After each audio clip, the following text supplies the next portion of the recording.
mesej banyak berkenaan dengan himpunan bersih. Jadi saya baca mesej ni, saya rangkumkan semua sekali. Apa sebenarnya Ustaz hukum orang yang pergi berhimpun semasa perhimpunan bersih 28 hari bulan baru ni? Dan yang kedua soalan dia Ustaz, apakah berdosa saya terajang oleh Ustaz? Sila. Baik.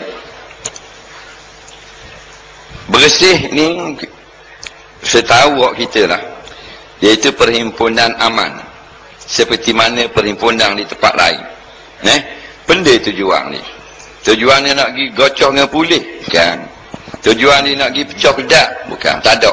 Sebab tu dia aman daripada pagi sampai kepada pukul 3 petang. Nak sebelum ada berlakunya provokasi. Amang, molek-molek ada duduk beripung saja-saja gitu saja. Untuk membantah apa benda ni, beberapa kes dalam sistem pilihan raya seperti tak boleh guna cak. Bila tak boleh guna cak, bila cak tangan kita ni, maka bila cak dah ngundi kena cak tu dak tanggal dalam masa 3 hari baru tanggal. Jadi nak ngundi pula sekali lagi tak boleh. Jadi tak berlaku 2 kali ngundi, main tipu. Jadi dia orang tak ambuh pakai cak ni. Tujuan buat apa tak ambuh? Masing-masing faham lah. Sebab apa dia tak ambuh? Kita pun faham dah. Jadi itulah tujuan. Jadi bila kita beripung nak menuntut supaya orang adil, ada syaratnya. Matlamat halal, iaitu nak minta keadilan daripada kerajaan. Lepas tu pakai halal, pakai boleh selalu, dia ada syarat. Iaitu tidak memudaratkan orang lain. Dah tu dah berkomor-komor tu. Sebab tu sekarang ada 2 berita. Berita dalam televisyen, nampak orang peserta bersih yang buat kepada yang buat kacau.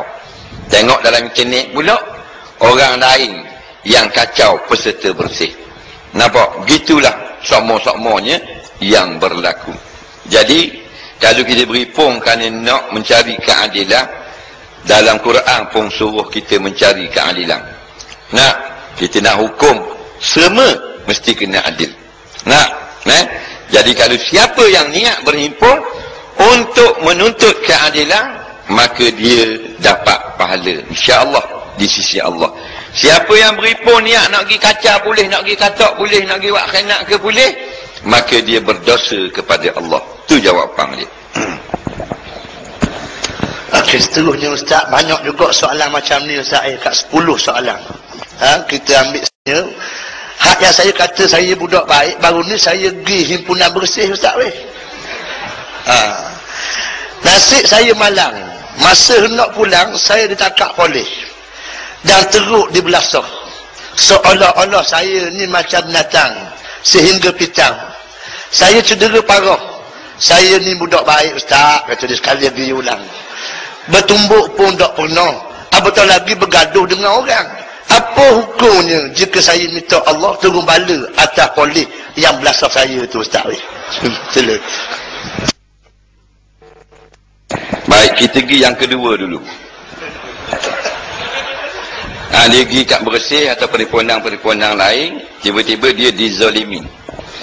Umumnya orang yang kena zalim, mana memang dia tidak salah, tidak orang tak panggil mazlum, orang yang kena zalim. Dia ada 2 permintaan yang dia boleh minta. Yang pertama, dia minta Allah Ta'ala beri hidayah kepada orang yang buat zalim kepada dia. Nampak? Yang kedua, dia boleh minta Tuhan balas. Tak salah sebenarnya. Yang salahnya minta balas lebih daripada yang dia kena. Itu baru salah. Dalam mana yang terbaik? Minta hidayah. Dan yang kedua, tidak salah. Orang khianat ke dia, buat zalim ke dia, dia pun berdoa kepada Allah, ya Allah, aku dizalimi pada hari ini, aku minta membalas pada orang yang zalim buat aku ni setimpal apa yang dia buat kepada aku. Setakat tu boleh, jangan minta lebih. Nampak? Bila kita lebih, kita pula zalim. Nampak? Sebab tu ayam masuk rumah kita, naik tak atas lampu, brek berok atas tangga. maka kita pun ambil lidi, kita pepoh ayam, maka itu dipanggil setimpa, maka tidak akan disoal di akhirat. Ni tak bahan lidi, kayu dua-dua, menyung pelakor patuh peha ayam, berak sikit je, kayu dua-dua, 4 kali ganda besar pada keting ayam. Kalau keting kita tiang sejik, orang tang atas keting, bayang besar ni, betih kita besar ni. Dah kalau kayu macam ayam tadi 4 kali ganda. Allah, kalau tiang ni dah orang katuk atas kita guana. Nak, tapi ada sepitar masuk besi, ayam nengung dalam rok, nengung terus patah peha. Maka tu dia zalim tak padang. Kalau lidi dia pedih gitu je, tidak cedera. Nah, tapi tangan kayu duduk patah peha, 3 hari duduk dalam rok. Tuan dia kata, mana ayam aku dak balik, hok mana seruk biru, bulu biru dak balik. Tunggu ayam, kalau datang ni cedera, gue makan tak makan. Nak duduk jilat gitu, nak suruh baik 4 hari duduk dalam rok, mesih-mesih tak jawab dah. Jadi jangan sampai kita minta lebih daripada yang kena kepada kita. Tapi yang terbaik yang Nabi tunjuk contoh di Taif, bila orang pelekong pada Nabi berdarah-darah, Nabi minta hidayah. Nampak? Itu yang terbaik.